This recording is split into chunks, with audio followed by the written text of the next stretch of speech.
अस्सलाम वालेकुम नाजरीन।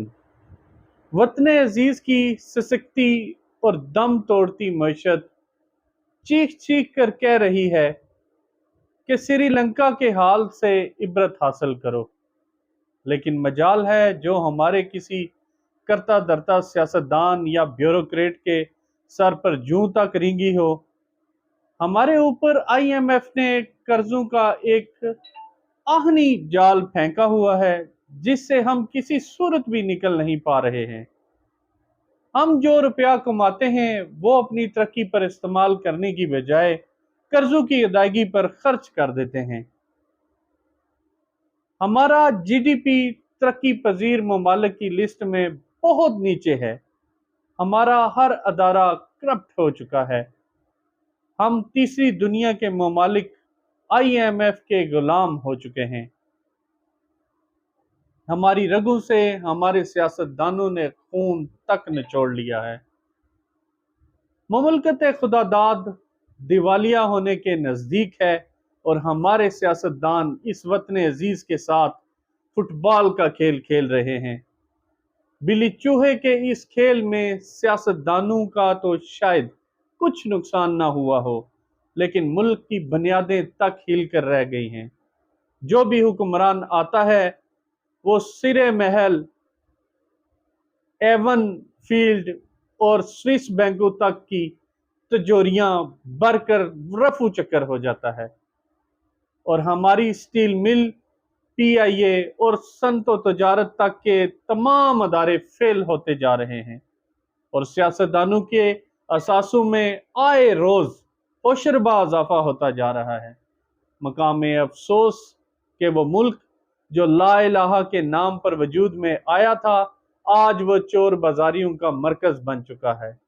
कायदे आज़म और अल्लामा इकबाल के ख्वाबों की ये हसीन मुमलकत जब मार्ज़ वजूद में आई तो मौजूदा जसामत से कहीं बड़ी थी, लेकिन हमारी नालायकी और नाअहली की वजह से 1971 में साने मशरकी पाकिस्तान हुआ जो हमें खून के आंसू रुला गया। आह, क्या तरक्की थी हम उम्मत मुसलमा की।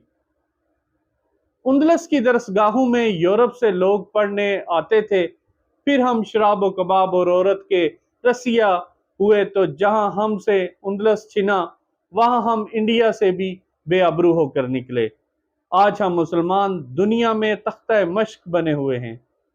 पूरी दुनिया में नजर दौड़ाएं, कश्मीर से लेकर फलस्तीन, बोस्निया, इराक, शाम, फलस्तीन, भारत और म्यांमार तक हर गैर मुस्लिम खूने मुस्लिम से हाथ रंग रहा है। हमारे अजली दुश्मन इंडिया ने सियाचिन पर कब्जा किया, हमने सबक हासिल ना किया।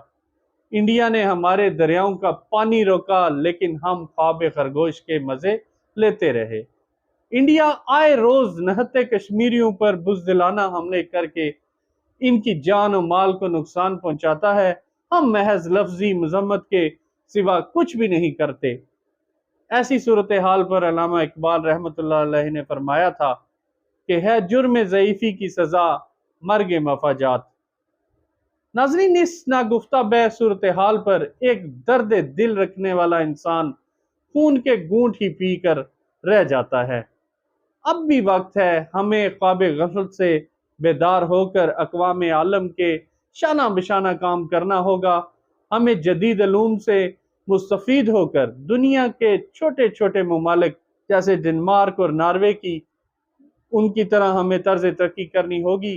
लेकिन इससे पहले हमें मोहम्मद अरबी के दीन मुबीन को तरवीज देकर अपनी अखलाकियात की राह हमवार करना पड़ेगी। हमें अपने ज़ाती मफादात से बालातर होकर मुल्क की तरक्की में ईमानदारी और रवादारी का मुजाहरा करना होगा, वरना हमारा नाम तक न रहेगा दास्तानों में।